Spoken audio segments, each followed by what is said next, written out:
Good day mga ka-idol, update tayo sa PBA. Ang tropang Giga, hindi pa man nag-uumpisa ang Commissioner's Cup ay naghahanda na sa mga posible nilang import na kanilang kukunin. At isa nga sa mga inaaying na import ng tropang Giga sa paparating na Commissioner's Cup ay itong NBA veteran na si DeMarcus Cousins.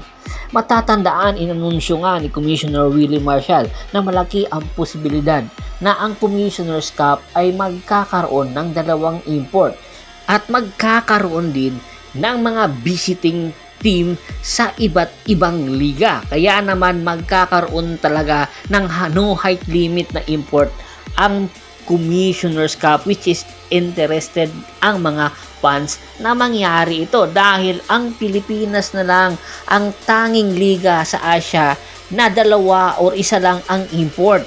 Kaya naman pinaghahandaan na ito ng tropang Giga. Ayon nga mismo sa isang report, ang tropang Giga gusto nga makahanap agad sila ng itatandem kay Ronde Hollis Jefferson, at ito nga ang nakikita nilang malaking posibilidad na magkakatandem si Ronde Hollis Jefferson at si DeMarcus Cousins.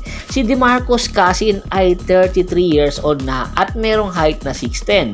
Pumasok ito noong 2010 sa NBA at nakuha ito first round number 5 pick ng Sacramento Kings.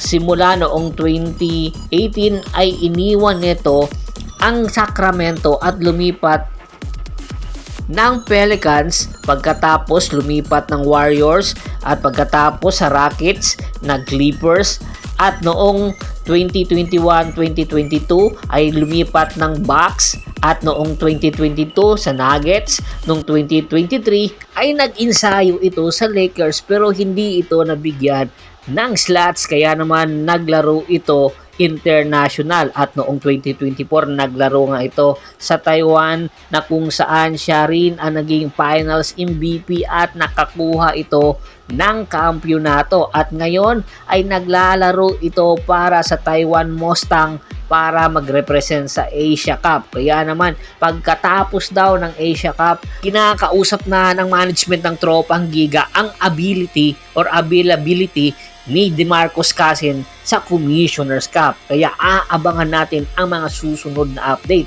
Speaking of tropang Giga, isang player ng tropang Giga ang iiwan na ang kanilang kupunan matapos ang 2 taon pamamalagi nito simula nang kunin ito sa free agent market. Opo, hindi na nga nag-extend pa ng kontrata itong si Matt Ganuelas Roser sa tropang Giga at papasukin na niya daw ang free agent market. Matatandaan na nakuha nga ito si Matt Ganuelas Roser noong 2014 first round number 4 pick ng NLEX, pagkatapos ay na-trade ito sa tropang Giga at naglaro ito hanggang 2017, pagkatapos ay lumipat ito ng SMB dahil sa trade at hanggang 2020. Pagkatapos noon ay na-trade din ito ng SMB papunta sa Terra Firma Jeep kasama sa package ni CG Perez.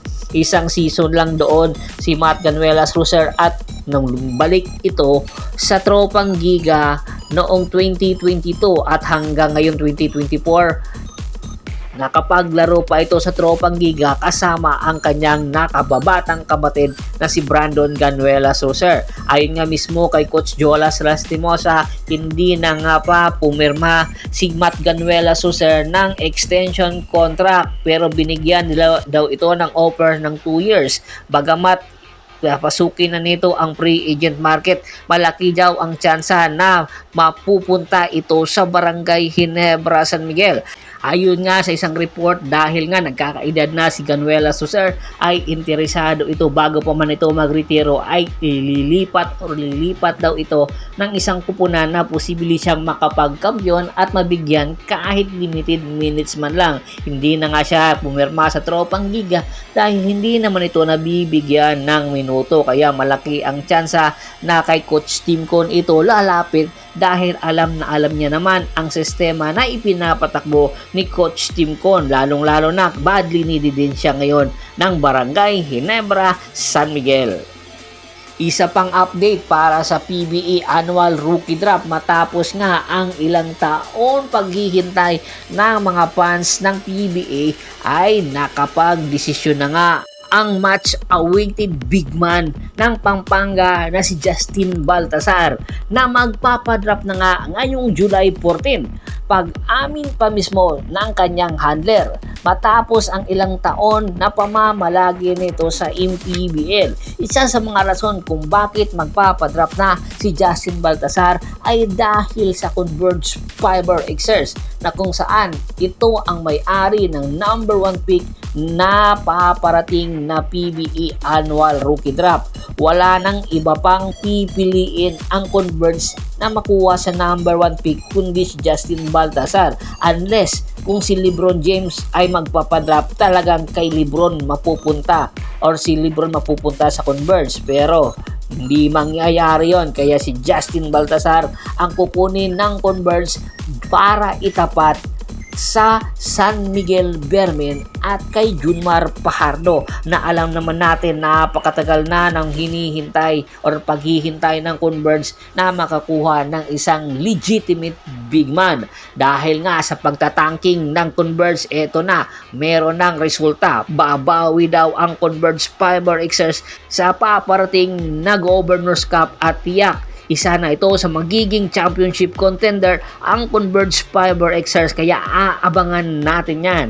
Bago pa man natin tapusin ang ating kwentuhan, shoutout muna tayo sa ating mga solid na followers na laging sumusuporta sa atin, kay Sir Adrian Dulay, kay Anthony Laquialon, sa Laquialon family at sa Dulay family, Yornel Belches, Kagawad Kat sa Kinudukusin ng Hagonoy, Bulacan, Antonio Mandar, Joppy Romero, Ronaldo Espirito, Rendo Escorpo, Henry Isuga. Marami pong salamat sa walang sawa niyong pagsuporta. Pakibisita na rin po ng aking fanpage na Paul Goso. Doon na po natin i-upload lahat ng mga photos at syempre mga stories natin dahil merong problema po sa Percival Monteron Sports Channel na page ko.